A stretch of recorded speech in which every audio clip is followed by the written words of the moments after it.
again, say it again. You're saying you're sorry, so say it again. Only you can make my world go black. Say you love me, then you take it back. Say it again, say it again. You want my forgiveness, so say it again. You're my thunder of my darkest night. You just can't go back and make it right. 'Cause it's too late, your time is up. Damage done and now it's stuck. 'Cause it's too late, you roll the dice, and now you have to pay the price. Yeah, I'm in a better place now. I'm not gonna worry, no, I'm not even sorry. You're gonna be the lonely one.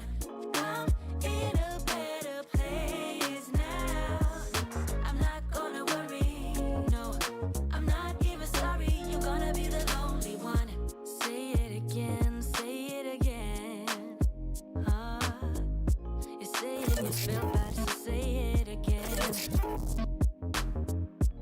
Only you can do that. My heart was open wide. I could feel it breaking deep inside. 'Cause it's too late, your time is up. Damage done and now we're stuck. 'Cause it's too late, you roll the dice, and now you have to pay the price. Oh, I'm in a better place now. I'm not gonna worry, no, I'm not even sorry. Okay. All right, all right. So I do apologize for the mishap for tonight for the stream. I initially planned to have Sam I Am from To the Lifeboats podcast on the stream on YouTube. There was some settings that were messing up on my computers on my end that was actually preventing me from going live in OBS. So instead of like really just restarting my computer and going forward and just trying to redo it, I just went ahead and did it live. And then I didn't do it on YouTube, I did it on Twitter. So I went live on Twitter. I had a lot of people, as you can see with the viewers. I had 346 people that saw it on Twitter, which is more than what I've had on YouTube. But I did want a lot of people to see it on YouTube. So with that being the case, I am going to restream the Twitter upload live here on my YouTube channel. The stream itself is about 1 hour and 46 minutes long. I'm not going to be saying anything else. I'm just going to just let the stream play out.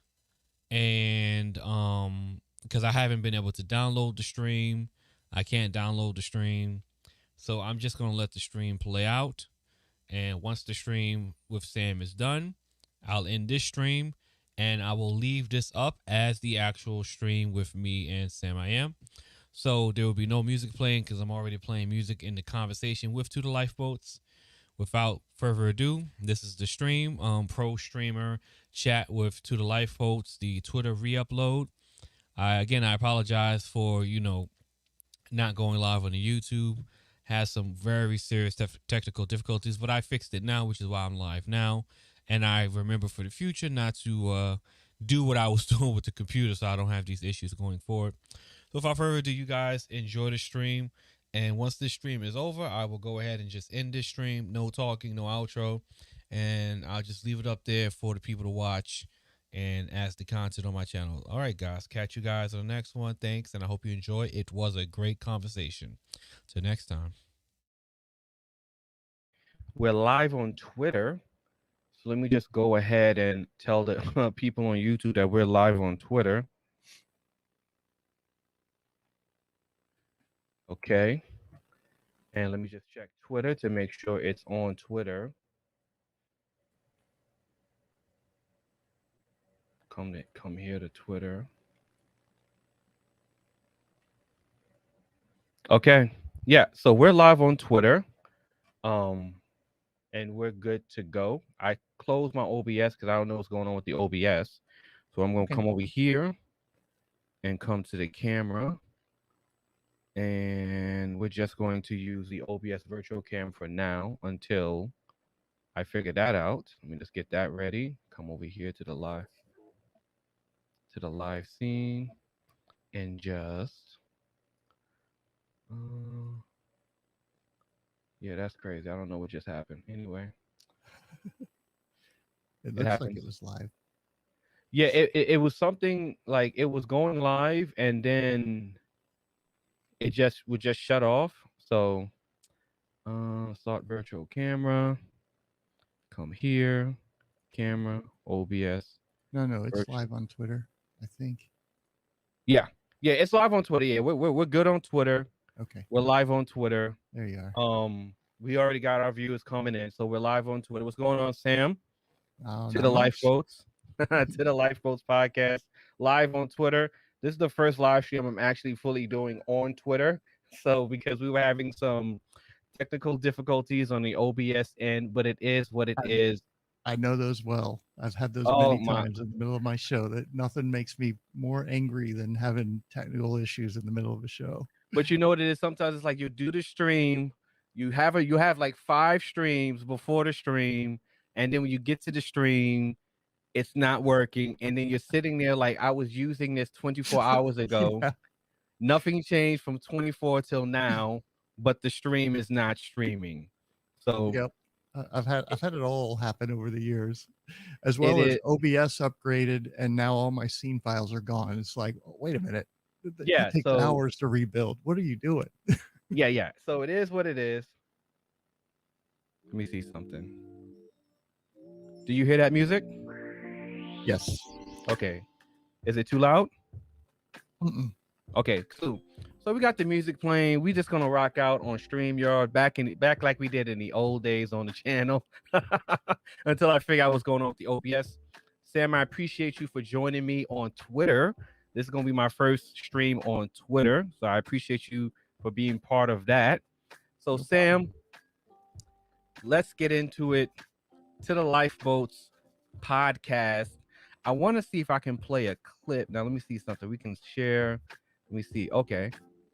Let me see. We gotta let's see here. We can change the screen. Okay. All right. And then share. Share screen. Okay. There we go, Silva. Come on. You remember how to use this. Come on, Silva. You remember how to use this. There we go. Oh, yes. There we go. And we got To the Lifeboats podcast. So an introduction to what he does on his Twitch channel. Follow him at To the Lifeboats on Twitch.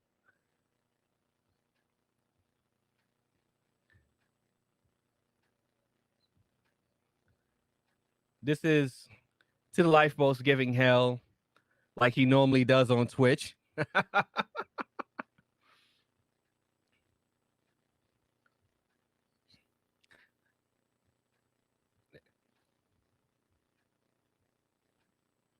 And Sam, that clip is from your show talking about the container issue. Sam, like Mhm. real quick, how would you describe your channel, like what you talk about on your podcast? Uh, well, I mean, it started off initially. I started doing activism, and like Mm-hmm. I just saw it as a really great way to reach people. The first Mm-hmm. time I did a video, and it got, I think it's like 2,000 views. It was a Ron Paul rally sine wave thing Okay. in Plano, down the street from my house. I went and asked a few people questions, and when I realized, wow, 2,000 people saw that, that's pretty powerful way to reach people. And so I just kind of gained a lot of respect for the medium. And then, with the current channel, I started talking about cryptocurrency and just, I see it as a way to reach people. So try and share things that I think will benefit them Mhm. and help them understand the world around them a little better. And over time, it's kind of, I've evolved it and changed it into something that's more about me just exploring the world around me. So anything I find interesting, I'm going to go and kind of dive into a little bit. Now, you're a crypto enthusiast. Would you consider yourself a libertarian, independent, Anarchist. Quaker, anarchist? There we go. And I forgot it. Anarchist. So you're an anarchist, crypto enthusiast, Quaker. How does a combination of that for a person getting to a history of studio broadcasting? That's an interesting combination. Well, so I did this training stuff where, part of it was giving some speeches and things. And one of Mhm. the people that went through that with me at the end, he asked, this was in 2006, I think. He's like, Sam, do you know what a podcast is? I have no idea. And he goes, well, I think you'd be great at it. I challenge you to do a podcast. And so I said, okay, I'll accepted. And so I went and first thing was looked up, well, what is a podcast? And then I I found a Podcast Alley website back then that had a ranking of the top podcasts. Mhm. And so I picked out the top three, listened to them. One of those was Free Talk Live, which is a radio show that I ended up being a regular co-host on. But I started listening, and this was actually, he's on broadcast radio, or the show's on broadcast Mhm. radio in different countries around the world. Um, I started listening to that just to get an idea of kind of how to do it, learn from the experts that have been doing it a while and pick up hints and tips from them and so forth. And I liked how Ian would keep the show moving and, have like thought provoking ideas that he would present and so forth. And I didn't even know what kind of show it was at the time. I had no idea it was a libertarian and an anarchist on there debating, pointing out the flaws in the ideology of the state. And as I listened to it more and more, I became more interested in the content and what they were saying. And then I started this internal struggle because I was like a Republican and I went and voted and did my civic duty and I believed in the system and all this stuff. And, over time, it just kind of, uh, I couldn't defend that anymore, is really what it came down to. So I started listening to episodes. Then I started calling in as a caller to Free Mhm. Talk Live, and I would share stories, and they would hold me over sometimes for an entire hour. Sometimes a couple times, I Yeah. think it So was like what is Free Talk Live? Like that sounds like Blog Talk.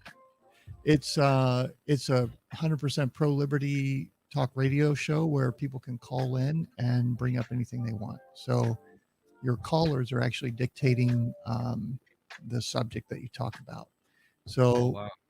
it made for a really great environment because you're like thrown in the hot seat. But we would get cops that are angry and calling up, uh, trying to put us in our place over something that we said or whatnot. So it really over the what was it, 4 years or so, I was heavily involved with FTL. It really kind of honed my debate skills and ways of handling people and that sort of thing. And so, and I would So also, you would debate with cops? oh yeah, I mean, we'd have cops that would call in sometime, usually on Saturday night when it's got the most stations, and it'd be somebody Mhm. that's new, and we're on there just attacking these paradigm, the thank you for your service kind of thing or whatever. And they would call Thank you in for pissed coming. off Thank you for coming. wanting. Do you have that load up? Do you have that loaded up right now in your roadcaster? Thank you. Thank you for coming. Thank you for coming. Thank you. I love that one. I was That's my man. favorite. I So fucking love that, man. yeah, but like part of what helped me really hone my skills is before I started calling, I would listen to a segment, like they'd read a little bit of a story and then they'd give their opinion. Well, I would pause it when I was listening and then say, okay, what would I say about that? And then I would talk for a few minutes and then I would unpause it and see, okay, what did they say about it? Mm-hmm. And that kind of helped me go, oh, I should have gone this way. Oh, I should have gone there. And then when I started calling in, I would go back and listen to my phone calls sometimes 4 or 5 times and just sort of strategize what could I have said in response, where could I have taken the discussion. All of that stuff I think has really been super beneficial in developing my skills and ability to present stuff and so forth. And even today, I don't have time to listen to every show, but I'll try and pick like 1 in 10 to just monitor and go back, because when you listen to your content as a member of the audience instead of the producer, it's a completely different experience. I Well, mean, I that's what think you're supposed to do.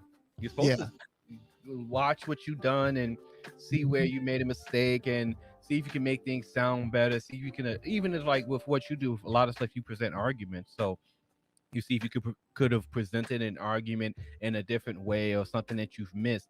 Like there's a lot of creators who don't watch their content, be it like they is my content. I don't like hearing my voice, all types of silly things like that.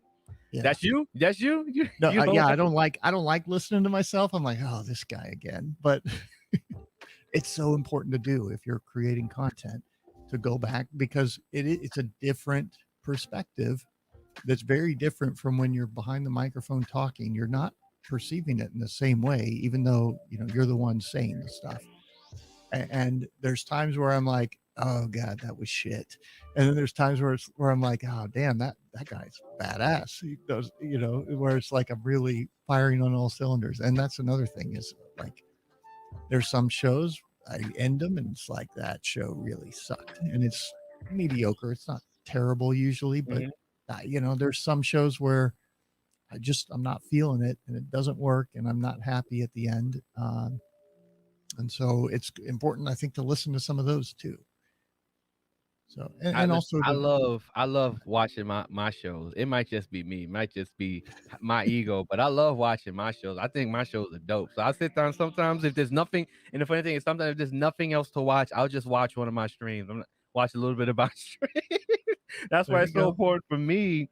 Like that's why it's so important for me to use music, because I like the way my streams are, the way I use music. And Yeah. there's not a lot of creators like in the tech field, or like that do tech content similar to the way I do it, that use music the way that I use it. So that's why I enjoy, Yeah. viewing my content. So I think a lot of creators should at least enjoy going back and watching some of this stuff. If not even enjoy it, just watch it with a critical eye to see where you can improve. Now, Sam, Yeah. you've been sniped off of YouTube. Mm-hmm. So how has your experience been with alt tech platforms? Please start with DLive. Okay. Well, so when I was on YouTube, Mhm. I was averaging, I would say, 10 to 15,000 views I remember, man. on just any video, Yeah. and that's not even the good ones. Like the good ones would do 25, 50, something like that. And some, I had the Pope video hit 1 million. There's a few others in That Pope kind of video was ballpark. crazy. Yeah, it was. When I switched off, like it went down to 2,000. It's somewhere in the 5 to 10 ballpark. It's Mhm. harder to get a cumulative count because there's the podcast, there's DLive, as you mentioned, there's Twitch, there's Twitter. So you kind of have to go look around to all of them, but it's running like 5-10,000 right now. It is what it is. I do the best I can.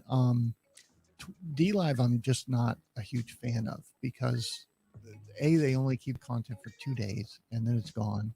But B, they are basically engaging in shadow banning, Yeah. because they do this X tag thing, which they don't even inform the users. Do you want to disable the X tag? They enable it, or they basically remove all the X tagged content first, and then don't tell the users that that's what they're doing. And if you don't know that it's there, you're never going to find my show, even if you're searching to the lifeboats.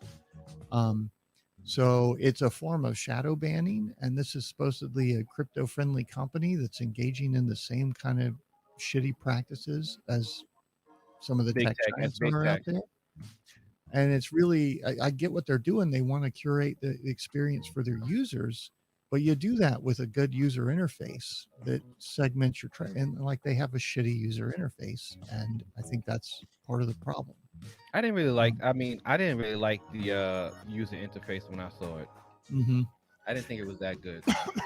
And trying to like jump through their different levels and so forth, and set things up with the settings for my channel, it's also really difficult. So it's my least favorite platform, but whatever. There's some people on there that like to watch, and it's Mhm. one that's easily added in. Um, I, Twitch has been great. I'm surprised with Yeah, Twitch. me too. I don't know I what's up, am but now. Let me say something about Twitch, right? What Twitch does, and I've mentioned this to you before. What Twitch does is that it would quietly unfollow you, right? And okay. you'll never realize it until you wonder. Because I was wondering, like, why am I missing your broadcast? Because I hit the note. I'm only following like 7 Twitch channels, but I always seem to miss your broadcast. Then I went Okay. to go look, and they unfollowed you. And they Uh, unchecked the notification bell, and they okay. did, and Twitter did the same thing.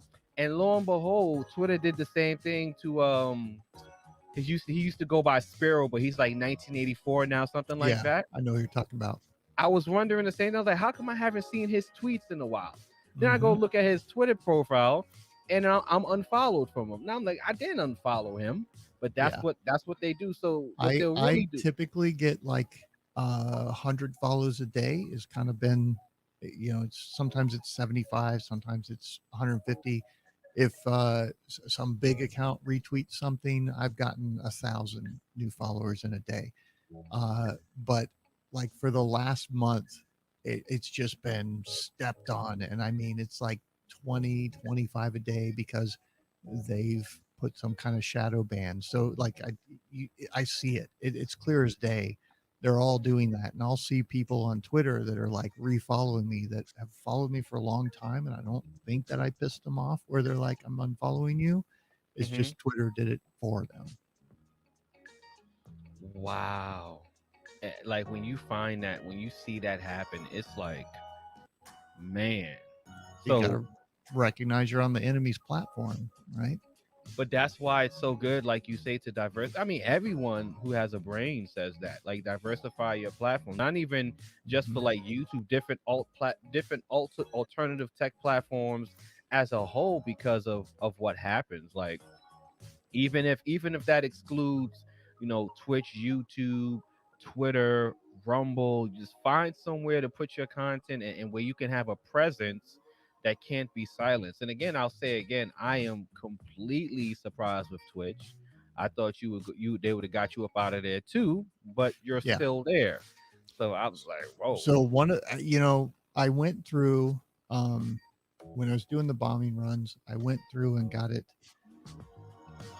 to their partner level or whatever the first Mhm. main hurdle is. You have to have so many hours streaming and so many viewers concurrent viewers and that sort of thing, and I blew that away.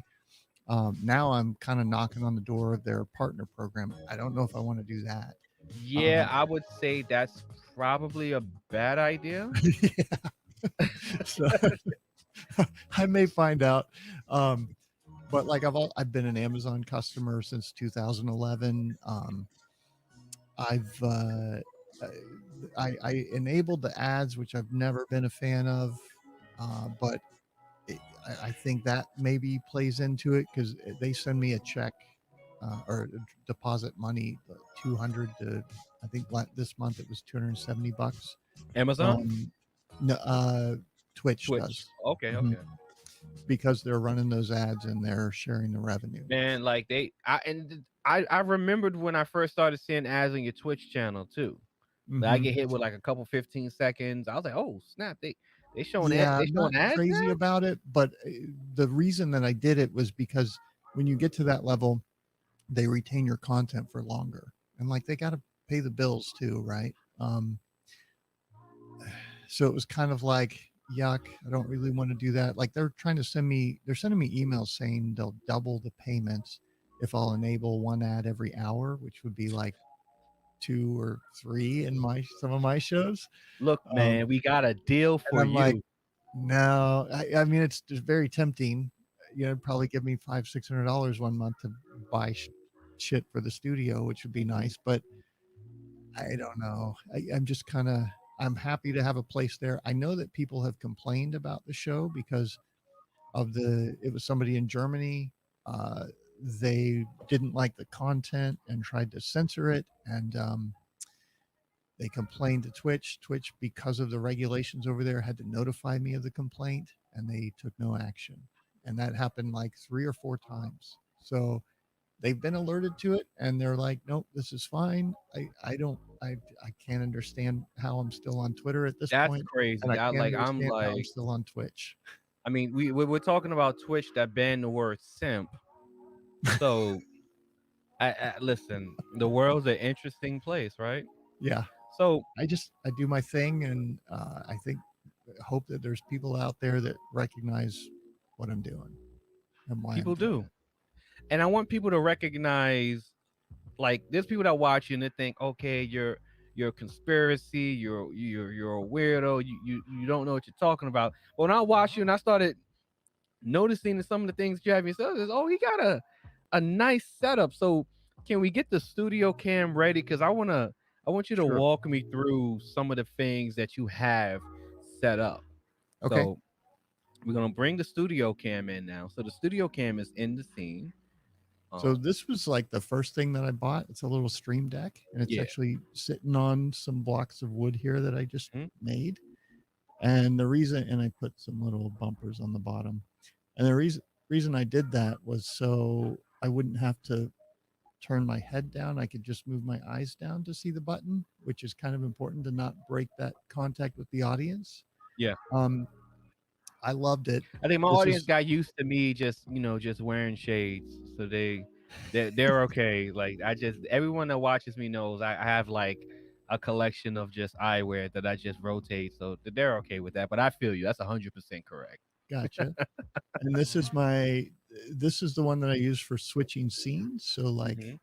here, well, it's not coming up because I have to set it, but this is the browser screens and so forth. This is full screen on the desktop, and I've got my intros here. This starts recording for the show. This is the pre-show hold So do that's you right have next it? Do to you it. have the 1984 song intro? Yeah, well, I don't know if it's turned on in OBS, but it's. Let me see here. Hold on. So, kind of what I do here, I can Mhm. show you this actually.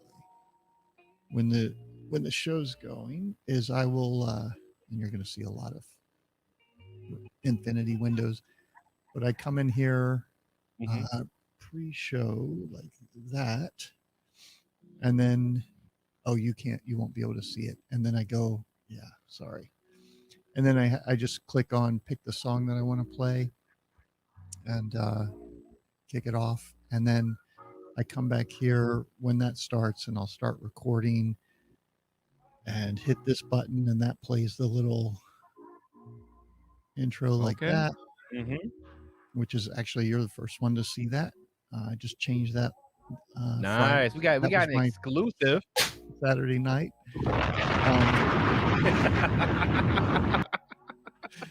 And anyway, so like that's what I do. These things were super super useful. Now I actually, one tip for people that are trying to build a studio on a budget, that's what I've done. I bought this used. I bought the next one used. I bought the third one over there. Listen, It's not listen. Let even me tell on. you, like, Used. people that watch me, the Go XLR is used, the Uh-huh. keyboard I use, the And mouse right here. and some of these that I've bought used or open box or Mhm. refurbished or whatever, they haven't even been touched. Like No, haven't. I pull them out of the box, and not always, but sometimes I pull them out of the box, and you can tell it's the factory wrapping. Nobody ever used it. They're just forced to kind of sell it that way. Brand I spanking mean, new. these things are 250. I think I got them for 200 ish, maybe 220. Yeah, those are 250. Yeah. Around 250. When you get them used, you can get it between 220, 250. Yep. And then I bought this guy right here, which is the Now explain trackball. this mouse. Explain this mouse, because that mouse looks very uncomfortable. Well, it's kind of nice. This is a scroll wheel right here that Mhm. lets me scroll up and down because I'm doing content live and broadcasting it live. So what I like about the trackball is I can come in here and I can press the buttons without worrying about moving the mouse like you do with a traditional mouse. Mhm. So I can park the cursor somewhere like on a video play and pause button. And then all I have to do is just come in here and click to play and pause. So I talk a little bit, I play it again, let it play when I'm ready to talk, and then I jump back in and talk. So like I like it. And then because it's got 4 buttons on it, it's programmable. This will open in a new tab in the browser. So that's something I use all the time. Like when I'm doing comments and people leave me something, I'll just click there and I don't have to right click and go through the menu. Another cool thing that I just set up here, and I'll be able to show you this from the studio cam. So when I prepare for a show, I've been trying to figure out a way to switch through the tabs cleanly. Let me change the focus. So I've got Twitter up here, Mhm. and now I'm clicking through the tabs without having to use the mouse at all, just by pressing these Oh, okay. tab 1, 2, 3, 4, 5, 6, 7, 8. But that's as Okay. many as you can go. I also have this previous and next button, which will jump between the tabs, but it jumps between the order that you last clicked through them, and I want it to Okay. go in the order that I do the show. So then what I found um, was actually this right here, which is just a hotkey. And when I press that hotkey, what happens is it pops up with this list of all the tabs with an actual description so that I Oh, can okay. see, I can look. And when I'm streaming, that doesn't show up because it's a window capture. So the audience won't see this. But now, you've seen me if you watch the show, I'm like searching through tabs trying to find something because each tab is like this big and there's no text. It's just this. And I just have to sit there and click and guess. Now I'm going to The start doing this. And I think there's just so many little things. And that's another thing. When you have a problem, when something goes wrong, figure out a solution. That's just business always. 101. Try and fix it so it never happens again. And that's kind of how I've gotten to where I am. And then I've got a guy named Doug who is an audio engineer. Uh-huh. And back when I was having mic problems, he happened to be awake at like 3 a.m. or whatever. I remember you And mentioning this. yeah, he's been a fantastic resource. I had my old voice processor died or was dying, and something wasn't right, and I couldn't really find a good replacement. And he recommended this uh, tube. It's a art voice channel strip, and it's a tube preamp, and that's what the microphone's running through. It's compressor, de-esser, equalizer, all of that stuff. And Mhm. I've got 3 of them now. And again, all of these I bought. I think the first one down here, actually, I bought new. They're about 550. These 2 So I these are got voice for, processors that you're using. yeah, it's what the mic plugs into. And then from here, it goes over to here into the Rodecaster Pro, Okay. which is another piece of equipment that I love to hate. Um, Now, why but do you hate the Rodecaster Pro? oh God. Okay. So like it's it's great in that they purpose built this really cool uh thing for podcasters, Mhm. except podcasters upload MP3 files. This records in WAV files and doesn't give me the option to record MP3, right? So after 3 hours of show prep and then 3 hours of show. I then get to download the files from here so that I can bring them into like Audacity or Audition or something, convert them over to MP3 and then upload them. And it's like, guys, are you building this for a recording studio to record artists, or are you building it for podcasters to record So a it podcast? records audio in MP4 No, in Wave. Wave. Yeah. So, and that's the other thing. So in my case, it's like a 3 gigabyte file at the end of a show. That takes like, even Oh, with you my have your show at the end of your show is 3 terabytes. not terabytes, gigabytes. Oh, 3 gigs. Yeah. So here's the last one. The last one was 2.5, 2.68, 2.65. The one with the doctor was 1 gig. Okay.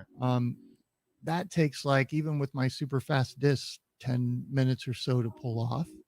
And one of the things I do after the show is I'll look through and watch the videos and read the stuff that people in the comments wanted me to go and look at based on what we covered in the show.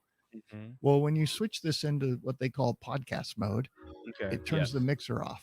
And so now I can't listen to the content that I want to listen to. So it interrupts my workflow, which I don't like. You can kick the card out, which is actually what I'm doing now. And I've got a little card reader down here that the little SD card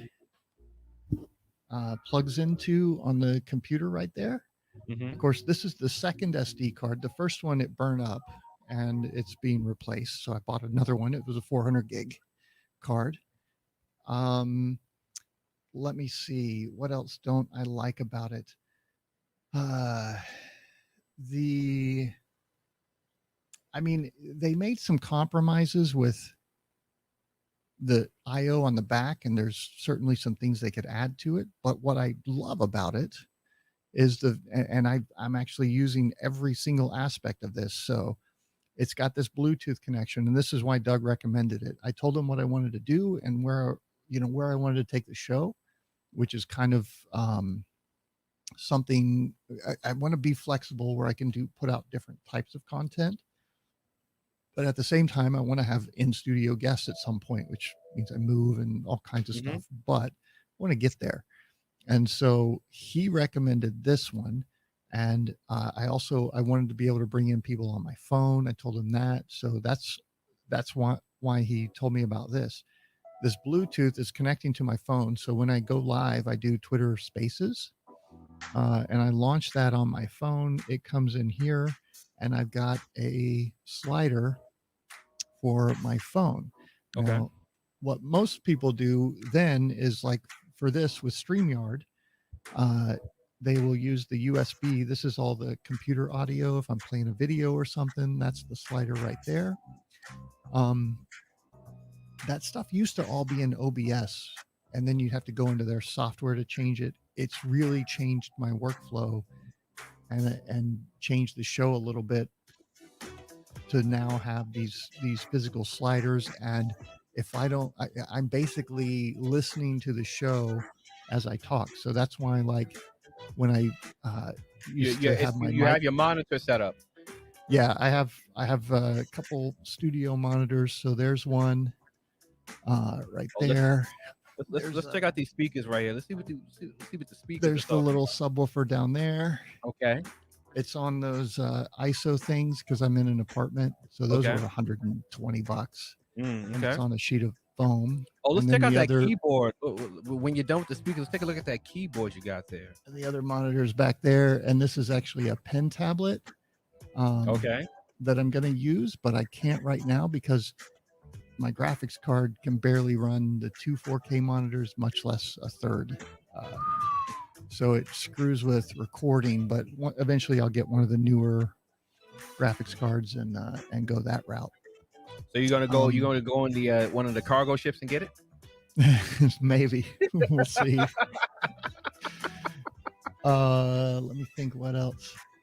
So anyway, that's how I listen to the show. I don't like headphones. I mean, most people wear headphones.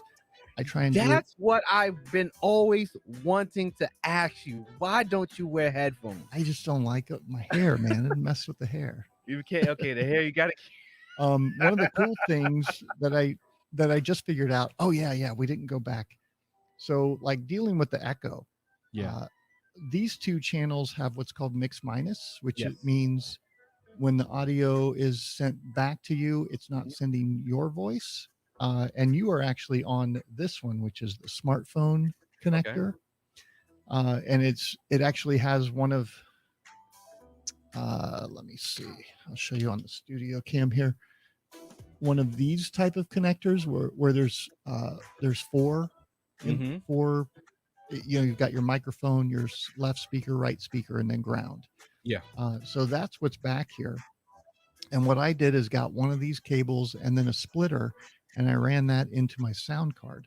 So you're actually coming through the motherboard sound card right now, which separates your audio from the computer audio. Okay. So now, like when I had the doctor on, we were taking calls from spaces on Twitter from people being able to call in and ask questions. I had the caller audio. I had the doctor's audio, my guest. Oh, I had the caller audio here, the doctor's audio right here, and the computer audio right here next to it. So having all three of those, and you can turn mix minus off or on. That's the problem that we were having. Mix minus was on. That's why you were hearing the echo. And then what I did is I switched you from here to here, and that's how we fixed the issue. That it was my fault, but anyway, this has been really, really nice, and that's one of the features that makes this thing worth its weight in gold. Another thing I do now is I've got these little earbuds out here. The way this thing works is it has something called a producer mode where I can push these two buttons to mute. I'll do it on this one right here. And you can see it turns the little channel 2 and now channel 3 orange when I press play. Okay. And that puts them into producer mode. And if I were to do that to you on the guest one, that would put you into producer mode as well.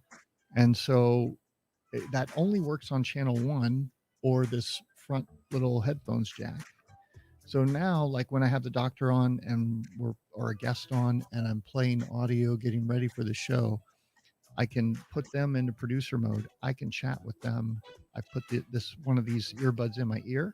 Okay. And I can do, prep for the show and have a little discussion while the music's playing. Oh, so they don't have to sit there and listen to it. Can we please get the remember? I haven't heard you use it in a minute. Can we please get the remember? You must remember. It's hard sometimes to remember. So that's, this section right here is another one that I'm like, oh, you motherfuckers. Here, let me show you their little software interface because it's a steaming pile of shit. Let's go. You're giving me more reasons to do my own YouTube video of why the Go XLR is better than the Rodecaster. Oh yeah, you like that one? Yeah, the Go XLR. I'll talk about the Go XLR when you're done with your Rodecaster. Okay, so here's their little. Oh God, no! Oh, their little Lord interface, and so if they have these banks here, right? Yeah. And I'm gonna put you on the main screen. I want you to be able to show everything. I'll put you on the main screen now. Go ahead. Okay. Yep. So first thing I did is I went in and loaded up all my sound effects into bank 3. Yeah. And then I realized every time. Oh yeah. Let me show you one more thing here. Switch me back to the studio cam. Okay. This thing, it doesn't actually. The way I have my studio set up. Let me show you. Is I'm running everything on DMX. So I've got these manual switches right here to turn the mic preamps on, the LEDs on the wall up there behind the pictures and all that. But the computer and everything, when I go to bed at night, I just take my finger and I go and everything shuts down. Nice. And then when I want to go and get up in the morning and turn it back on, I start over here and I run my finger across and I stop here. This is the lighting. So you can see Shit. it just turns the lighting on and off right there. That is so fucking cool. This is a little Bluetooth transmitter because sometimes I'll put that sits up here on one of the other studio lights. So I have some earbuds. Initially, one of the things that I was trying to do to solve the headphones problem was create some Bluetooth headphones, and that's what this little that's what this little guy right here is. The volume for that feeds that little Bluetooth transmitter. But even with their fastest version that they had, their lowest latency protocol, it was still 40 milliseconds. So it comes into your monitors as an echo. So I couldn't use those, but I still will use them when I'm running around the house doing stuff or whatever, or just trying to be quiet for the neighbors. So anyway, that's how I power everything on and off. Well, this guy, when you turn it off, and then when you turn the power off to the unit, it doesn't, and then plug it back in, it doesn't turn back on. It's done. And so there's a button back here that you have to reach back and press, which I don't want to get up and reach around my monitor or slide the thing around to come back here and press this button. And so I've taped on, you can see that little red thing to hold the button down, which sort of works until the tape comes loose. But it's like, this is supposed to be pro gear, guys. And you're not only do they not turn it back on, but when it turns back on, if you had all these channels muted that I don't use or that I'm not using, those all get wiped out. So it's like, let's forget all the settings. We're not going to remember any of that shit for you, Sam. And we're going to give you wave files that you then have to convert at the end of your show. And you're going to have to reach around the monitor to turn it back on. It sounds that sounds very miserable. I mean, it's a great mixer. I love it. It does some badass stuff. I'm using everything on it. At the same time, it could be 10 times better. You know, like they could literally have a button here. They could literally allow some kind of like API interfaces to this software that would let me, I don't know, click a button and upload to my podcast provider and maybe put a second USB-C on the back so that you wouldn't have to switch the mixer off to access the recordings. And, you know, stuff like that I think if they did, it would be the most amazing piece of gear ever. But as is, it's good. It's just there's these crappy things I hate about it. So, you know what's so funny, right? Is that one of the reasons why I invited you here and I wanted to talk to you is that a lot of times we like on the tech channels when they do their reviews of gear like this, these are things that aren't mentioned. Like no one talks about these levels, and that's the most frustrating. Okay, I'm about to go on a rant real quick. So that's one of the most frustrating things I have when it comes to like gear is that you don't find out the technical problems until you buy it because you'll never hear about it on YouTube for whatever reason. Yeah, right? Some of those YouTube video reviews of things, I'm just like, what are you guys doing? It's like they're reading the feature sheet and they barely scratch the surface with it. And, you know, like I've thought about doing a review and sending it to Rodecaster because, you know, like I said, it's a great product, but it's so stupid. Because this is that's another something- thing Oh, that that's I my recommend. that's my baby right there. Is a little label maker. Yeah. And you can see I use them here. I use them here. All, you know, everything on my, they're 1, 2, 3, 4 production. That's for producer mode. That's the front headphones and headphone jack number 1. Be better if that volume knob was actually closer since that's the primary one, but they made it at the back. Like that's stupid. This is the one that's going to my headphones. This is the one that feeds the Bluetooth transmitter. So I like label over those. I labeled over guest right here. I take, and I don't like ads. So you can see I've taken a marker and marked over everything or put labels over it. You are anarchist, true and Yes. true. And these labels are actually also covering over Stream Deck. Oh my God, I And so, love it. I'm and here then for it. every cable, this is from my telecom days, you can see those are all labeled. And I Okay. started doing some of the wire management to take it back. But if you want to see the nightmare currently, No, I it's listen. it's Wire. back Listen. there. Listen. One more thing. Like, if your wires are completely organized and tight and proper, you're not doing enough work. I Because want to get there, mostly because the equipment rack over here is on wheels. I built a little wooden stand for the computer, so that when I do need to access the computer, when I do need to get to the back of the rack, I can roll it out. But if you don't have good wire management, you can end up breaking cables, pulling things out, yeah, all sorts of problems. So that's where it really comes in handy. I did it a year ago, but I've added so much gear that now I have this mess sitting on top of my beautiful wire management from before. So I'm going to have to spend another, I don't know, 4 or 6 hours cleaning all that up at some point. so check this out. So I'm going to show you the Go XLR right here, right? Okay. So this is the Go XLR right here. Now, I love it, one, because it doesn't have too many of the ports that I don't need.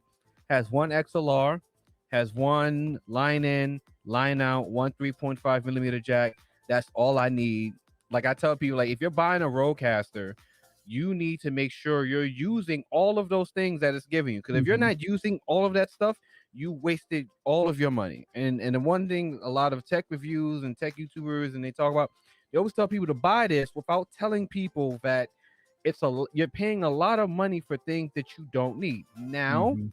when it comes to the Go XLR from TC Helicon, it is an out of production product because it's such a good product.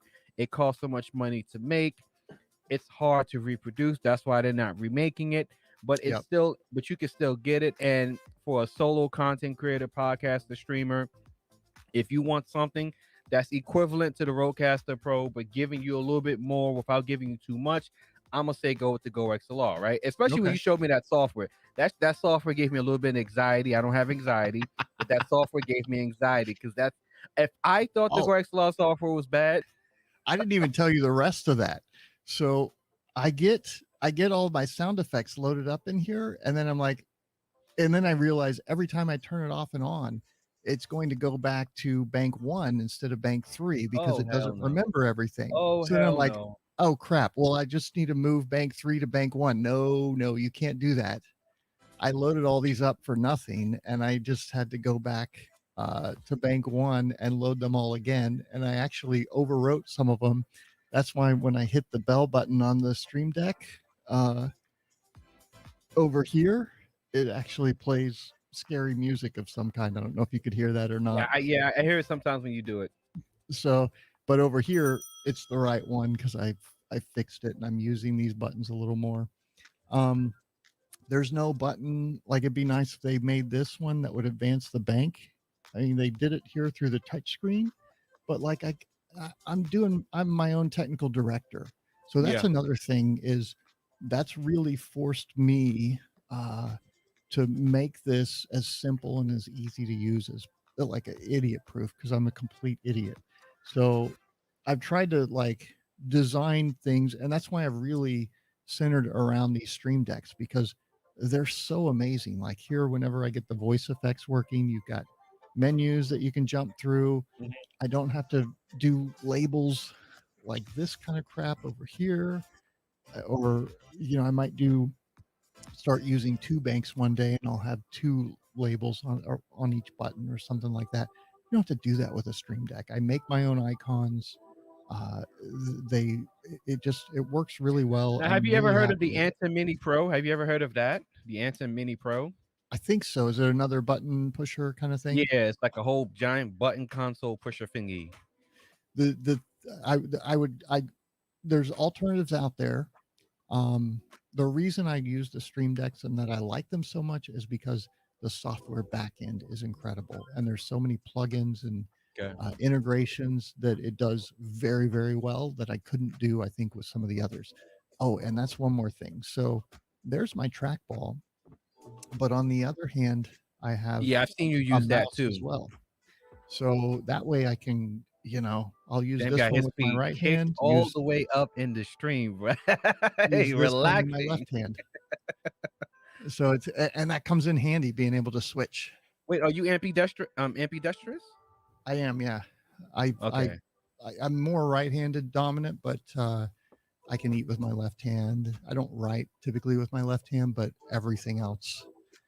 So it's just a skill I've kind of developed over the years. So I mean, it helps as a broadcaster, right? Because yeah, like here, we're gonna show you.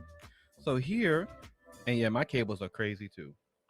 So here we have the Go XLR, right?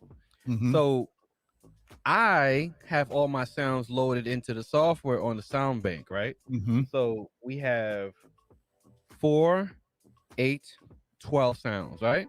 Mhm. Each one is, that's my slap. Those are all my little DJ drops. Get out of here. That's my little. Get out of here, man. Shit, I'm saying. Shots fired. FBI, open up. I think you might want to get this FBI one. This one's a good one. That You might is a wanna- good one. I think might I wanna can get- make some use of that one. FBI, open up. That's my little. And then this one is, that's message. I gotta fix that. That's a little too low. I'm a big YouTuber. That's my big YouTuber. This one is, that's my music that I load in here. And Come on, man.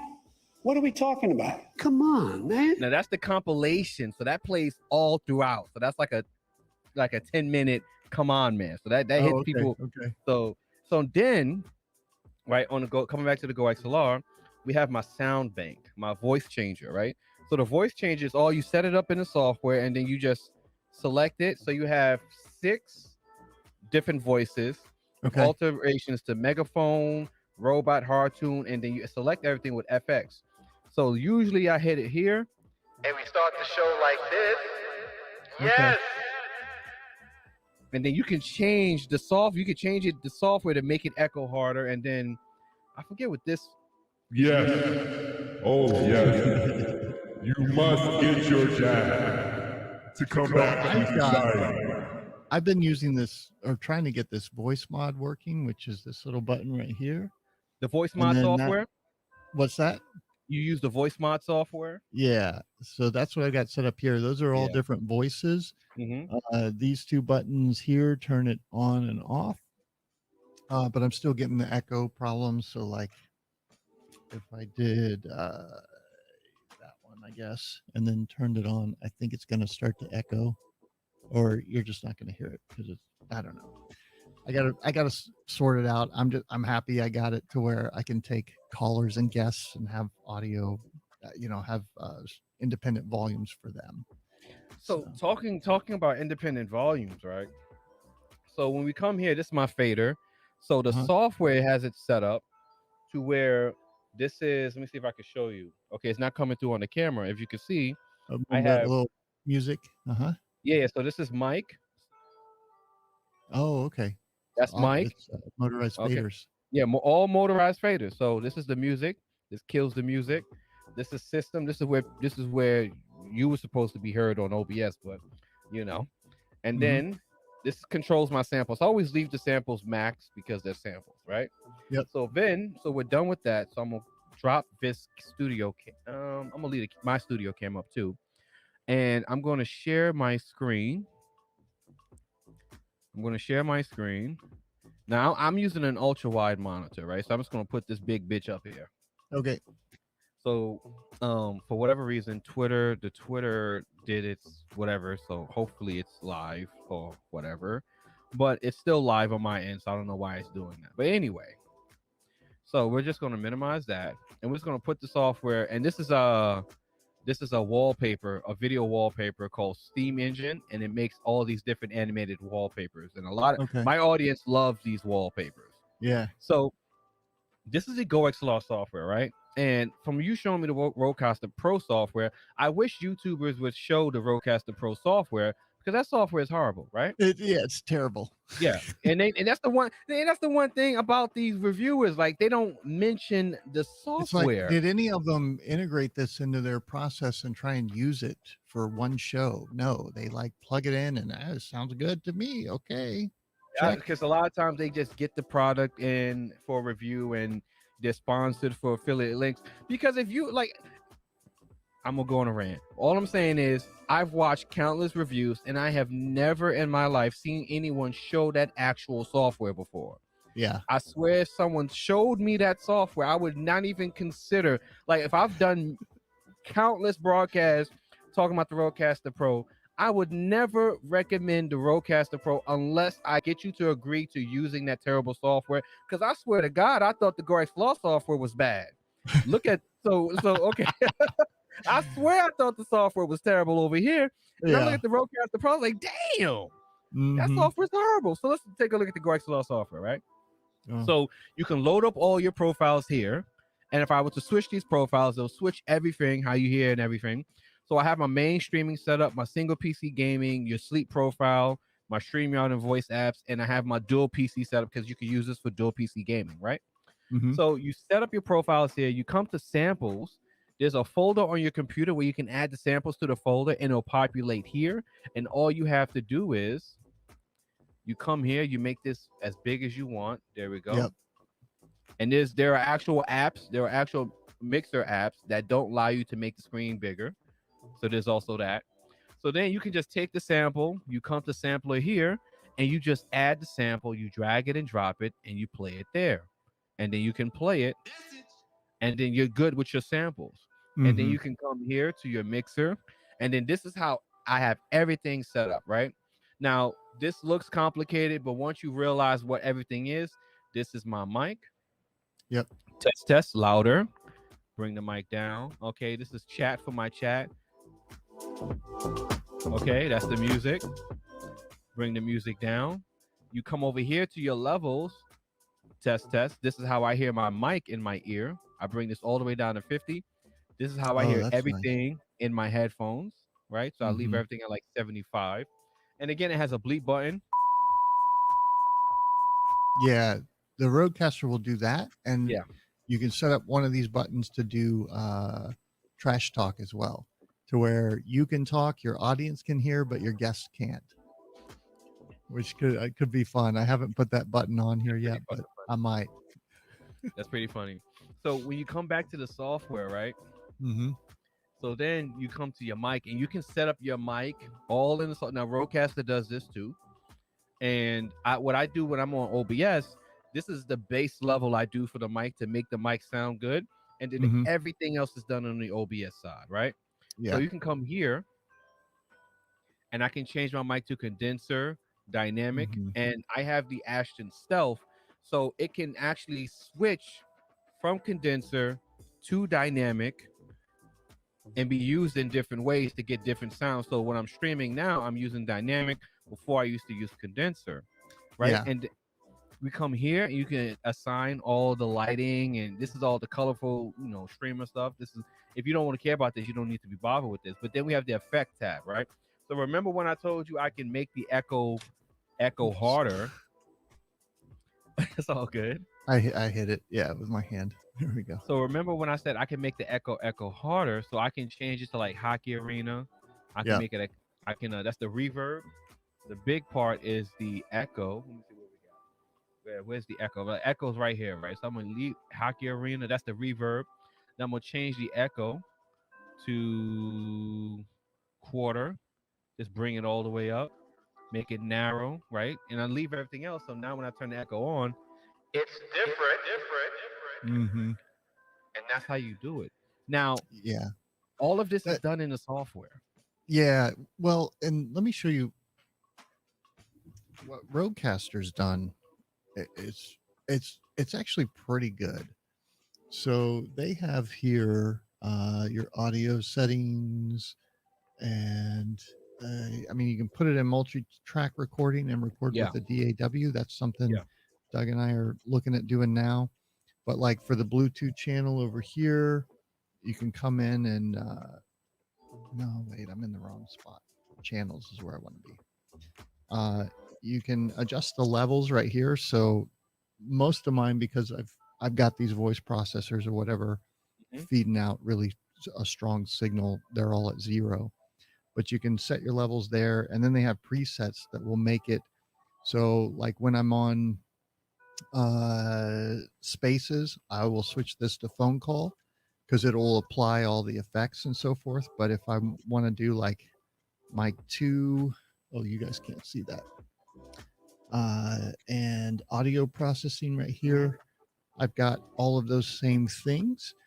But like what's really missing and what would be great from a software perspective is if they had profiles in here to where, and those profiles, that's the other thing about this.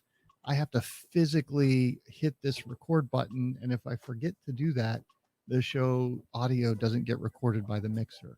It's okay. I have it on video. I can go get it usually. And I've had to do that a few times, but like I want this thing opened up to where I can press a button here, or I mean, literally, when I start the show and press this button, it kicks off the mixer to record everything for me, and it starts the recording here. And like, I want it all automated in.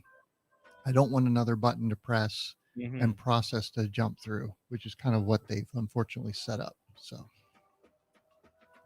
Man, let me finish showing you this routing table because okay. this is a huge thing when it comes to finishing up. Like this, what makes Yep. everything that I do simple, right?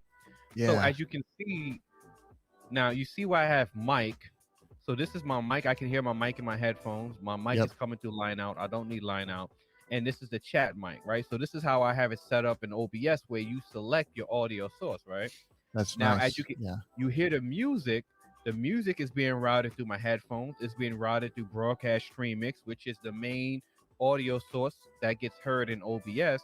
And then I Mhm. can run my music through my chat mic, which allows me to use it in Twitter Spaces and Clubhouse in different audio only apps. And there's a reason Mhm. why you can hear my music is gone and you can hear it come back. Mhm. And the samples, I run all the I just make sure the samples can be heard through Mhm. everything that I'm using, and that's the audio routing system. And this is what makes like this mixer so powerful is this software routing, right? And which makes me give me so much anxiety seeing this Yeah, software I for do like broadcast. that. Yeah, this has something similar, but it's not. I mean, most of that I have to do through OBS. So, Now, getting off of the audio stuff, mhm. I really want to know why you chose I'm gonna kill my studio cam. I'll come back to it later. Okay. I really want to know why you chose that for that Black Magic camera. Okay. So the Black Magic gear is really nice, and you probably want to switch. Yeah, there you go. Um, this is my camera back here. Hold on, I'll show that off. Like why did you choose the Black Magic over something like what a lot of people would choose is like a DSLR or mirrorless camera? Yeah, and it's mainly because of this guy right here, which is the A10 Mini. Yeah, you do have it. Yeah, Okay. I have the ISO Extreme, and what I eventually want to do is get the like studio version of this, which is twice the size, and Yeah. instead That of goes into the rack, HDMI right? That goes back into the here, rack. it has SDI and all the professional connectors and so forth. Uh-huh. But this thing, even and this what this will become, this was like 1250. Yeah. This will become my mobile kit. I want to get to where I can do a 3 cam setup to where I've got your wide shot and then 2 over the shoulders for the interview subjects and so forth. Uh-huh. And I want to be able to switch it in the field. You can run this off battery. But it also, if you use Blackmagic cameras, then it gives you control over various functions and so forth of Yeah. the cameras themselves without having to have an operator there. And like what they've done with their current line, professional line, is they've given it a 10 gig Ethernet connection, and they have this little box that goes in the rack, and that's what's going to be sitting, right here in this Mhm. little shelf. And you basically run one cable, a 10 gig Ethernet cable, to your camera that handles your talkback. So these cameras, you can put headphones on and have a mic and talk to your camera operators. They can talk back to you to the board operator. It will adjust all the camera settings. It will send the signal back and forth. I mean, it does everything, and it's power over Ethernet. It's sending 90 watts or whatever it is, the high standard. And you just have that one cable to connect up. That is so freaking simple to go on location, set up. What happened? I lost my audio. Can you hear me? Okay? Uh-oh. Are we good? Are we good? We got some audio issues. Yeah. Okay, now it's back. You're good. You're good. You're good. All right. I don't know what happened there. That was very strange. Never happened before. Tech, man. Listen, I try to tell people this all the time. When you really are getting into it and you have your setup, it's not It gets it's very when. complicated. Yeah, it gets It's very not complicated. Yeah. That's why I try to explain to people like because we're using StreamYard, right? And if I knew that my OBS wasn't going to stream, I would have just used the StreamYard, go straight to my YouTube, and we'll be on YouTube right now. But Yep. it is what it is. But Yeah. a lot of people use StreamYard. StreamYard is easy. You just click go live and you're live, and Mhm. that's it. It's not stream key, setup, interface, capture, Yeah. window captures. It's none of that. It's just click live and go live. Right. They make it easy. And then and that's really one of the things that I'm doing here. I have 3 internet connections that this stream is going out over. 2 of them are cellular. One of them's the DSL line. I think now that Elon Musk has designed his new dishy, that's the rectangular one, I think I'll be able to get Starlink here pretty soon. And so where I want to take this, I saw the censorship and stuff coming and happening. I'm like, okay, I gotta be immune to that. What's the best way to do it? Well, to be your own broadcast studio, really. And this is another thing I learned from Ian and my buddy at Free Talk Live. He's basically an independent radio show, and he built that thing from the ground up, and he's in the Talkers Hot 100 list, which is the talk radio kind of best in class. They're in the top 50. So that's what I'm trying to build, to where I can be my own StreamYard. I can be my own Restream. I can be my own whatever.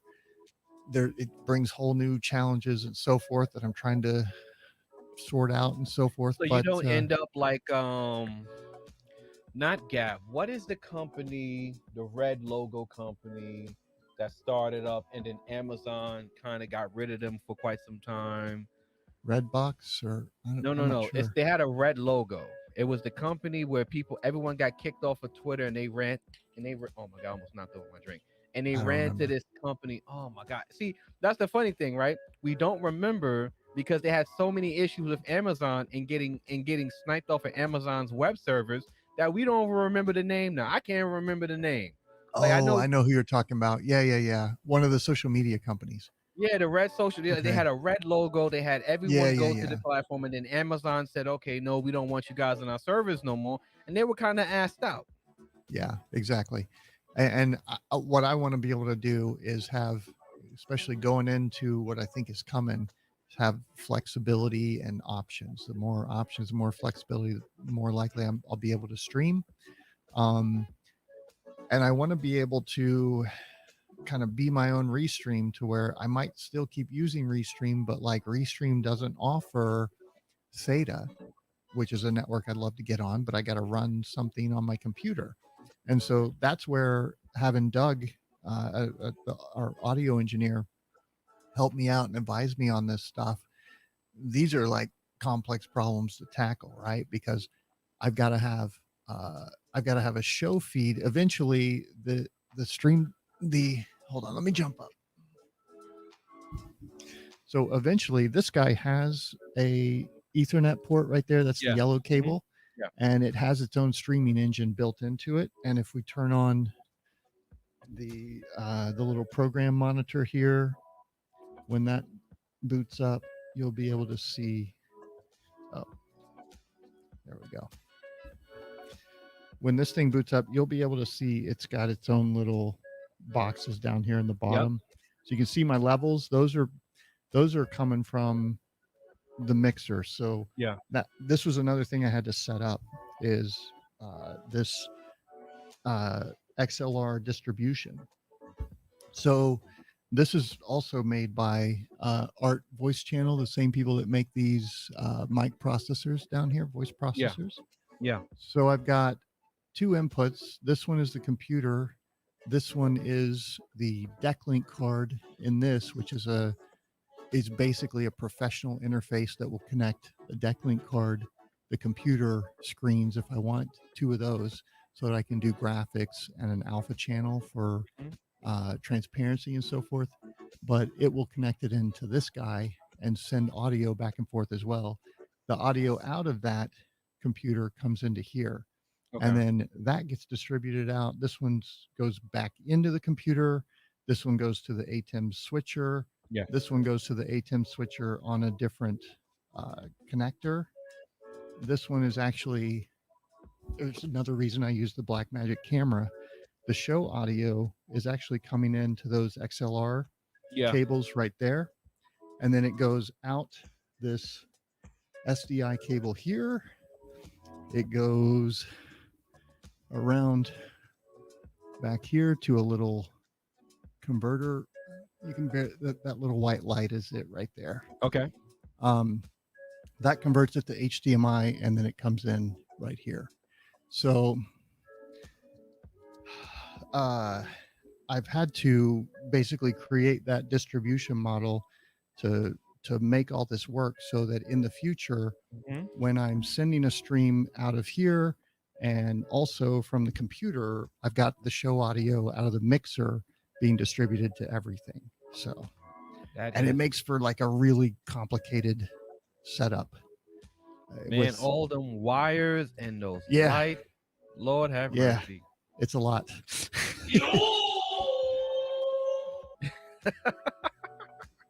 So I want to ask you a question. Right? Okay. What's your opinion on pro grade gear versus prosumer gear? I have both. I've used both. It's just a matter of budget. So, like, I will, and I have like for an example, right? For a quick example, right? People would consider the Stream Deck prosumer and the Anthem Mini, the Anthem Extreme that you have, pro gear.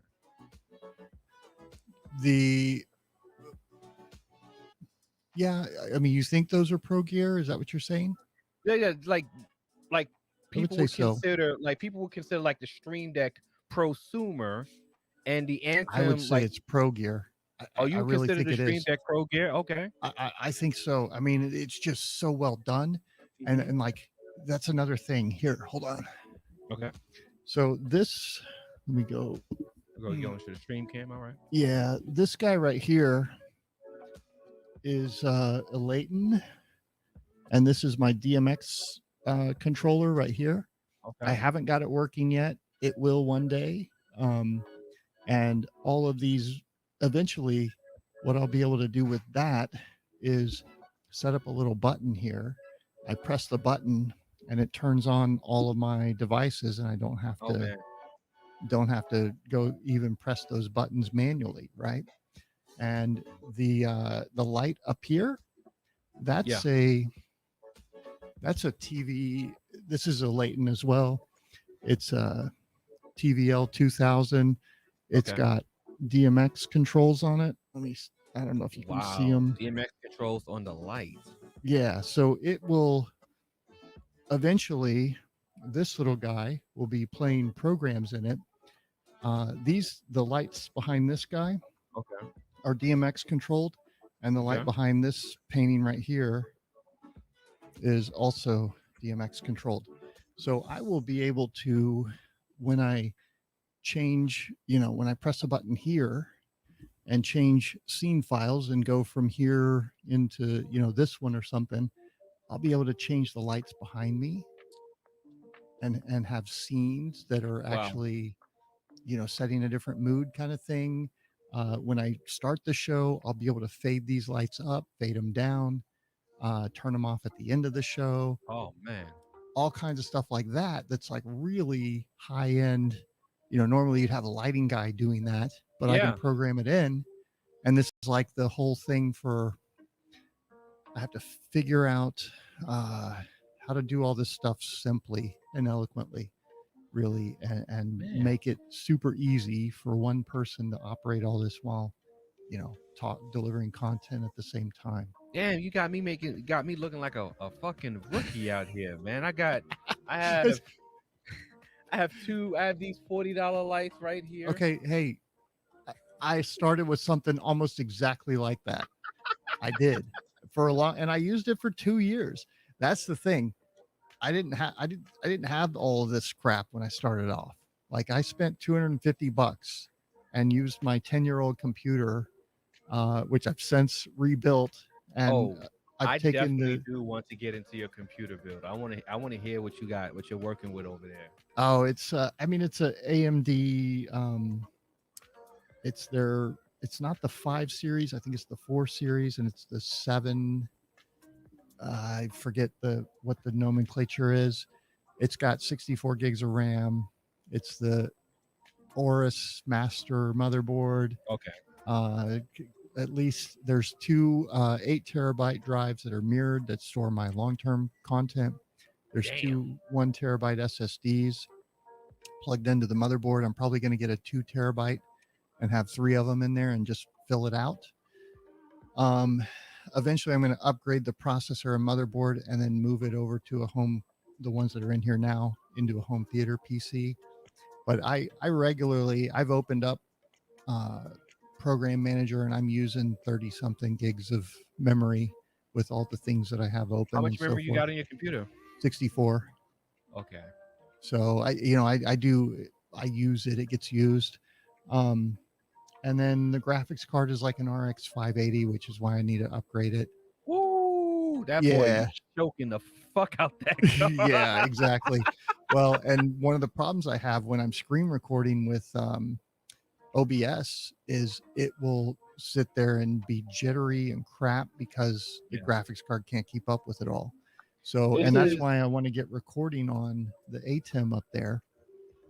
Yeah, mine's more of a sleeper. It's like I reused my 10-year-old case because it's Leanne Lu and it's all aluminum. It's a really great case, but man, does it beat up. Oh, that's a okay, hold on. This is okay, there we go. That's a nice case. That I love the Leanne Lee case. This is my my boy right here. This is nice. The RTX 3090 graphics card. Yeah, that's what I need right there. Yeah, if you want to let me borrow that anytime, Kobe, you let me know. Listen, right? Let me tell you something right here with this card, right? This card is the biggest. It's like a 7'1" center that misses layups and dunks sometimes, right? Like you would think that it accomplishes everything, and then I can throw whatever I want at it, but I can't stream in 4K and record and capture stream at the same time. Like it's a great card. It accomplished a lot, but I think the mistake I made was with the CPU because the CPU is a 3700X, an 8-core CPU. So I think that's one of the mistakes that I made. But the RAM is 32 gigs RAM right here, and of course the CPU cooler. But the main focus of the PC, and there goes my capture card right here, the Ava Media 4K capture card, which is probably the only card that I can recommend to people that have a PC because the Elgato Camlink 4K is straight boo-boo water, right? And one of the most important things when it comes to even your streaming setup is you got to make sure your computer is on point, because if your computer is a struggle machine, you're going to be in struggle town for you can do it with a laptop, but if you're going to get into this level of complexity or anything even close to this, you got to have a decent rig and a desktop to do it right. It has to. It has to. Yeah. So my last question I would have for you is, what are your plans? Like, what are your future upgrade plans? Okay, so I know we're still waiting on your brain fog lights. Yeah, well, I canceled so I sent him an email. I'm like, look, dude, get me a tracking number or give me my money back. And he's like, oh, there's 3 more days. This was the third time he told me another week, and then 3 more days. And then he sent me a tracking number for something that he never shipped. And I'm like, what the fuck is this? So I opened a dispute with eBay, and he's like, oh, close the dispute. I'll get you shipping number. I'm like, not fucking happening, pal. Give me my money back. What are we talking about? Come on, man. So eBay refunded those. I have to order them from somebody else, but they're going to be more now. I haven't had time to deal with it, but eventually, yeah, these are going to get, this thing is Drexel furniture. It was probably $4 to $6 grand new with the bubble glass and everything that's in there. Really high end furniture. It's like the backing on it that normally it's like nails and what's that? That furniture will last longer than you. Yeah. They didn't even use like the little brass nails to put the backing on. Those are screws. Oh my God.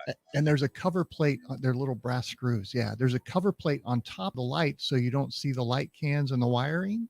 And so I've got to pull that off. I've got to pull these lights out. And then those lights are like that big. The new lights that are coming are like that big. So I've got to cut holes in the top of this thing. And then I can switch back to that one right there. And then I'll have DMX controlled lighting that's UV. The other thing I'm doing is on the insides, on the back sides of these doors. Right here, I'm going to put LED tape, and I'm probably going to light up a few of the individual things like this guy, have that backlit so that, and then with that DMX thing over there, I can make scenes to where, and this is why this cabinet's so perfect, is there's a divider here that separates this compartment from the main one, and same thing over here. And it's painted black. A lot of them had mirrors on the back, so I'd have to take the mirror out and paint it black. This one was perfect, ready to go. So I'll be able to, I'm going to backlight the map in the background. Okay. And this guy right here, most likely. So I'll be able to like do these color transitions that start with the items in here, spread here, and then spread, well, out this way. And so it can go like whoosh. And I can do the same thing with the stuff up here. So like that's an element that I really want to add to the show. I want to swap out that mixer with the professional deck and get all the SDI stuff running, graphics card. And then I think that's it. And then it's just start, hopefully with Starlink, I'll have, 40 meg upstream. So I'll be able to stream to like 5 platforms. With 40 meg. Oh my God. I have 35 upload. That's so, because on YouTube, I stream in 4K. Right. I'll show you. Okay. Yeah. Show me. What I'm getting right now. Hold on. So I'm using this company called Speedify right here. Okay. And it's going to go into repeat mode, but there you go. And let me, and it's bridging. There's my DSL modem and so forth. But I'm doing good to get 1.5 on DSL and then about 4 to 8 on each of the two LTE modems. And man, with 35, you'll be fucking gold. 40, you'll be golden. As long as it's golden. Up. But then I also have to find a way. The Speedify, I pay $5 a month for that. And then I spend about $250 a month in bandwidth. And thankfully I've got patrons that make that possible. So I don't have to worry about. That's what it's there for me. That's all these bills. Yeah. Get the people who want to invest in the content, invest into the platform. Get those people. Those are going to be your loyal 1,000s. Get your loyal 1,000. Yeah. It takes money to do this stuff. It does. It's not cheap. And here's the thing with so I'm gonna talk a little bit about my setup, right? This is about you because people know about my setup on Twitter and YouTube. But like to tell you, the 3D lights, the RGB lights are nano leaves, right? So these are expensive, but I built these over time. I didn't pay $200 up front for those. Are nano leaves. So that's like you said, I have scenes that I load in. that that set the mood. And I got my two $40 newer lights that I plug in through USB. Actually, this light over here is plugged into my second streaming PC that I just plug it in, and it can power the light without it even being on. And the second light is in the other PC, which is why this PC has an 1,000-watt power supply, so I have no power constraints because the RTX 3090 is a fucking monster. So I don't want to have any It's issues. 300 watts easy. Yeah. So I don't want to have any issue because I built this computer through a company, and I realized, listen, I don't want to have any issues where I got to come buy something and through shortages and stuff. Now, the most important thing about this setup is this little light that I have back here, right? Yeah. And the reason why this is so important, because this is like on my channel, like I talk a lot about simple upgrades to make things look so much different, right? So this is cool, like you see the shadows, but when I just it gives it depth. Yeah, it gives it depth, and I pop right out. Yep. And it's at 90%. Now we got a whole different vibe just with a little light on the back of the chair. Absolutely. And all I got, and there's a tip for newbies. I was using a crap Logitech USB webcam, which I don't recommend. You talking about the C920? The 720, I think. Oh, the 721. Oh man, I got terrible. That. But that's a beater. I had proper lighting in up close, and you can get away with a shitty camera with really, if you have decent lighting. The lighting is so important. And it doesn't, and my lighting was cheap too, but it still looked 10 times better. And then let me grab my camera bag here. I'll show you something else. Okay.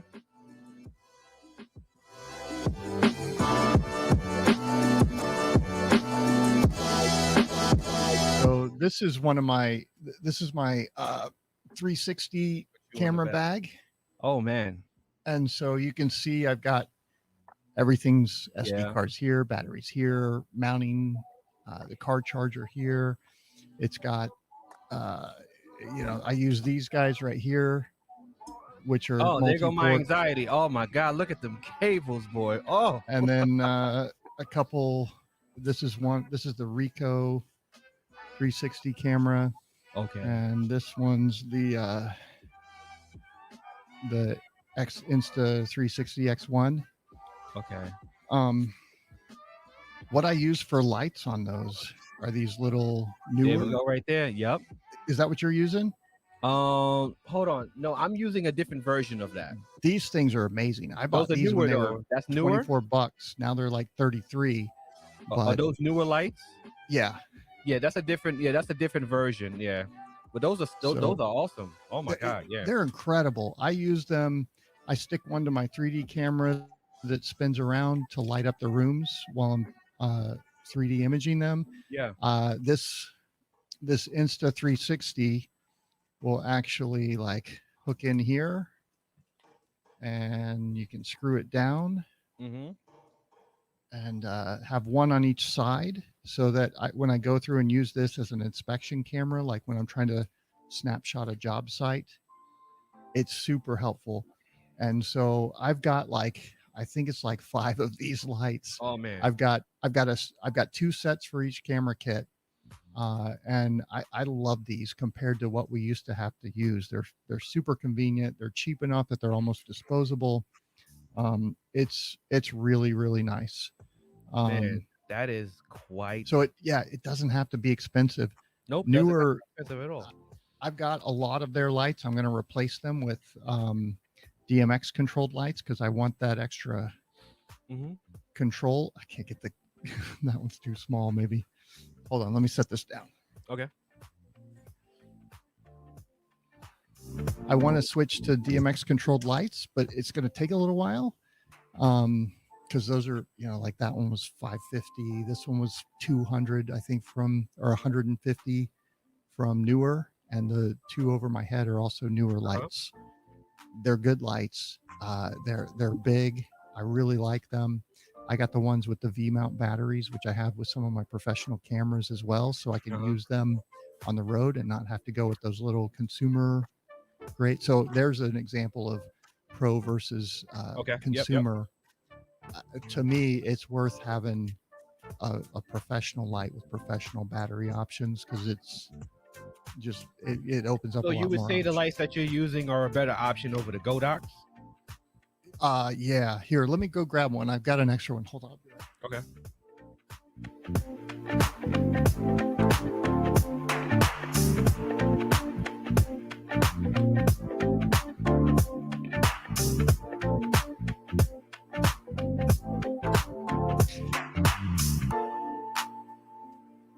Okay. So here's one of the newer lights. This is their cheapest. This is what's going to break, is they use too small of a screw on their little mount. Okay. But this clicks into the back of this guy, and then it mounts. It's got a little diffuser that you can use. This is what a V-mount battery looks like. Yeah, I don't know I've how seen well them, you yeah. can see that, but and then you've got your color balance and your intensity, and you can run them battery or AC power. So, and of course it comes with barn doors, like that, so you can control the light and so forth. These are really, really great lights, under $200. If I were spending that kind of budget, this is what I got in that range. Now I'm moving up to like $500 lights, or Yeah, I mean, because those Godox lights, I believe, are like around 150, I believe. okay. I think that's kind of very similar to these. Okay. What I do is tend to watch YouTube videos and see. I like these. I've also, the blue back here is a newer It's an LED RGB strip, light. right? No, it's a RGB light here. Okay. Let me show you on the studio camera. Hold on, let me add. If the you studio switch that back on. Yeah, let me get this. Okay, there we go. Okay, so it's a RGB panel, and you can see what I did here with the honeycomb on the lights. What that does is just cuts down on spill.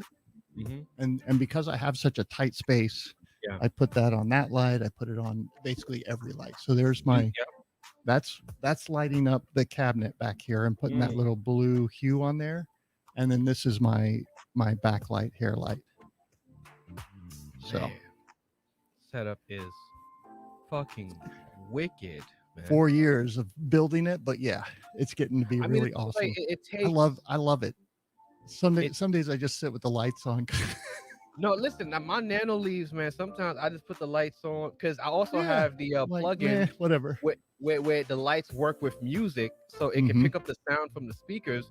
So it does this little thing. Matter of fact, let me show you right now. I can show you right now because that doesn't cause anything to explode when I do that.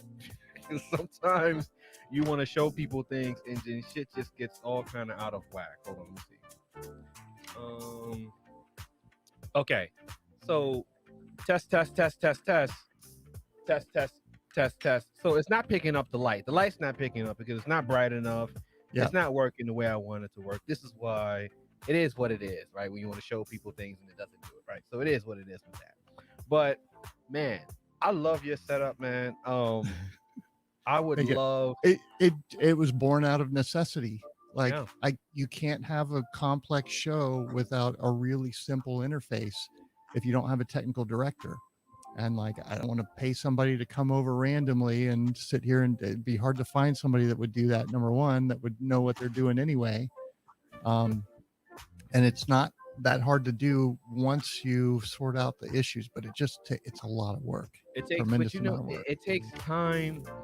Like it takes time, right? And a lot of people, time and money, but more time, right? Because you can get away with a lot of things with no money, but you can't get away with anything with no time. Yeah. So there's a lot of late nights, 3-4 in the morning, where I'm tracing down some technical issue or working on something, trying to figure out, learn a new piece of software or whatever. Because I'm about to spend a late night to figure out why I couldn't go live on OBS, and I think it's because I'm gonna have to restore my default settings in my BIOS because I don't know why I can't go live, but I'm gonna figure that out because I apologize for that. I wanted to have it in OBS for whatever reason. You can always upload it to YouTube. It just won't be live.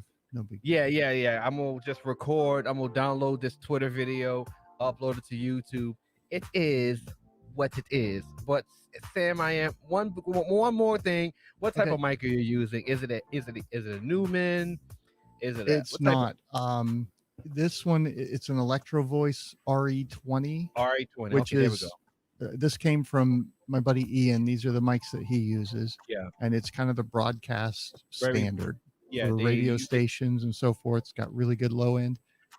What Doug wants me, I told Doug I want to go with, I was looking at one of the Neumann, I think it's the MT 103 or 104 that's like $1,200 or Yeah, the something. $1,200 one. Yeah. He told me about his favorite, and he's so great at like kind of like what you were talking about. Don't spend the money if you don't need to.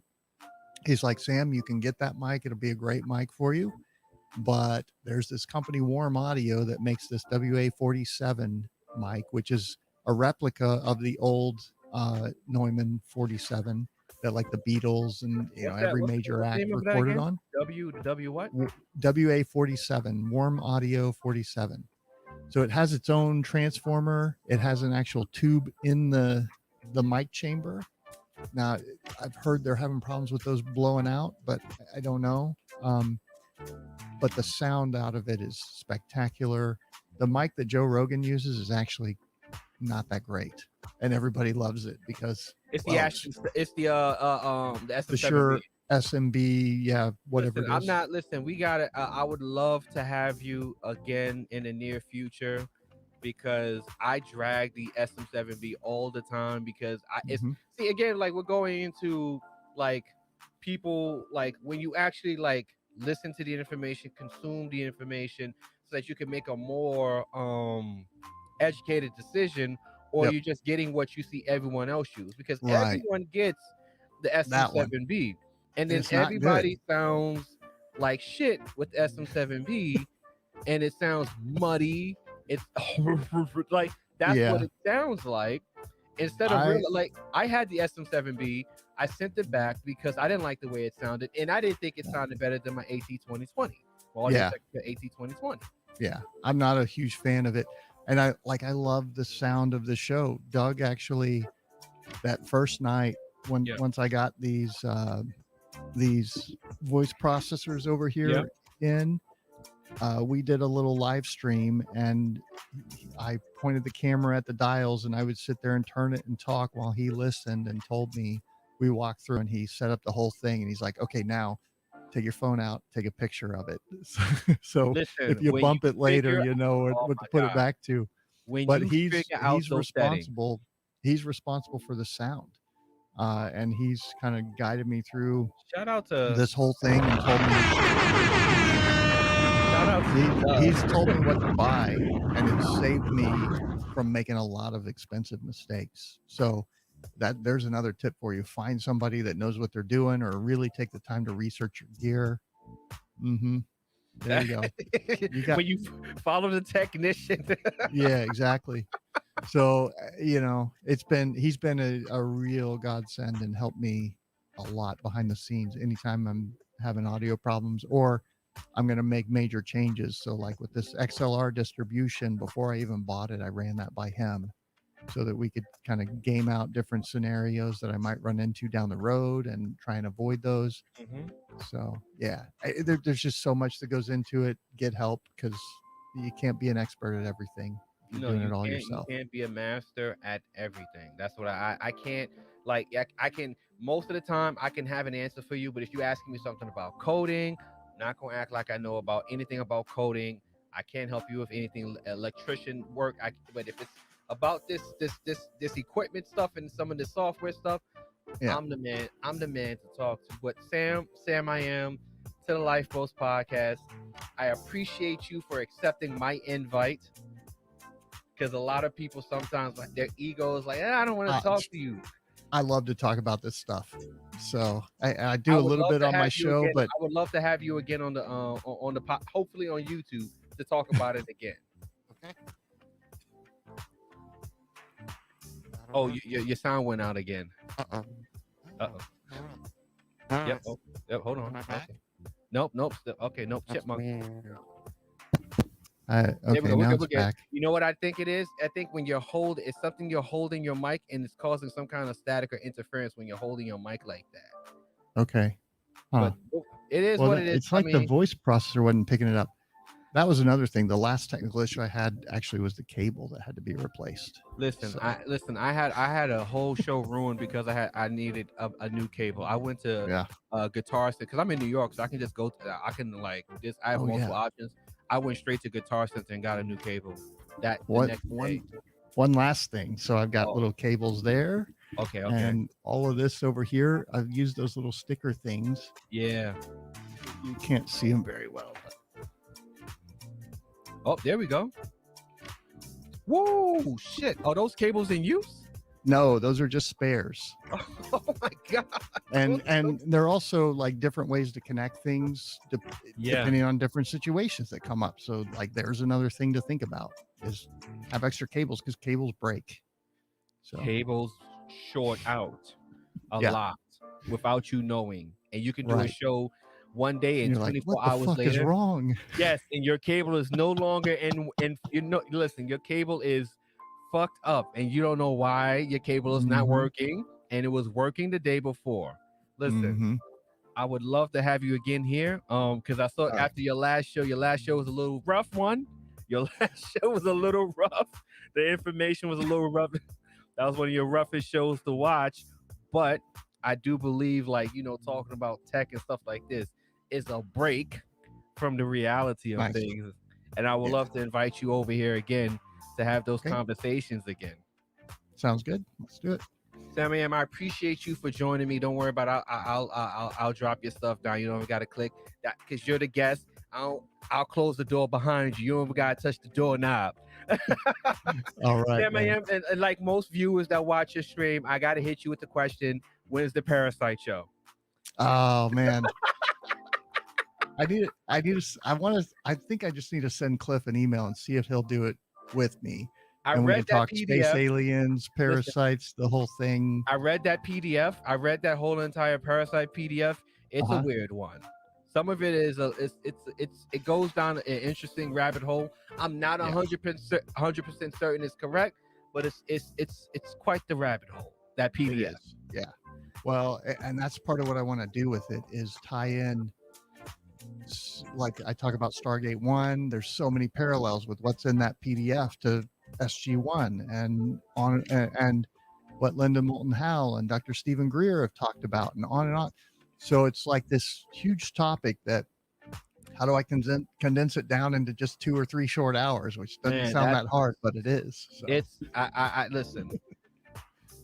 I have my own information and knowledge about worms and parasites and the gut, and I read the PDF and I was like, I don't know 100% about that one, but listen, that's a conversation for another stream, another collab. One day, Sam. I appreciate you. You enjoy the rest of your night. I look forward to catching you on your next Twitch stream. Sam, I am to the Lifeboats podcast. Peace out. I appreciate you for joining me. Thank you for coming. Thank you for coming. Thank you. Come on, man. Good What are night, you my man. talking about? Good night, Sam. I am. Oh man, Sam, I am to the Lifeboats. Appreciate you for coming on the stream.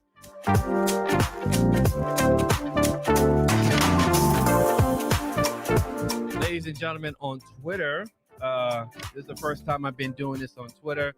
We had some ridiculous, crazy issues on OBS that prevented me from going live on OBS.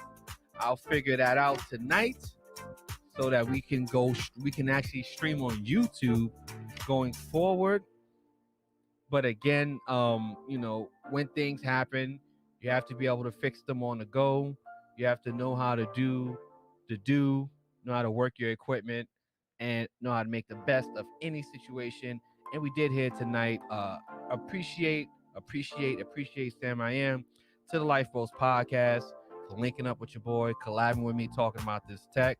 I do expect to see him. Hopefully, expect to see him on the podcast, on the stream, on the channel, on the platform again in the near future. Definitely on YouTube, so we can have everything nice and proper, the right way, the way I like to stream as a technician. But as you know, on YouTube, so we do on Twitter. When you hear this, the coldest outro in the game, it's time to get on up out of here.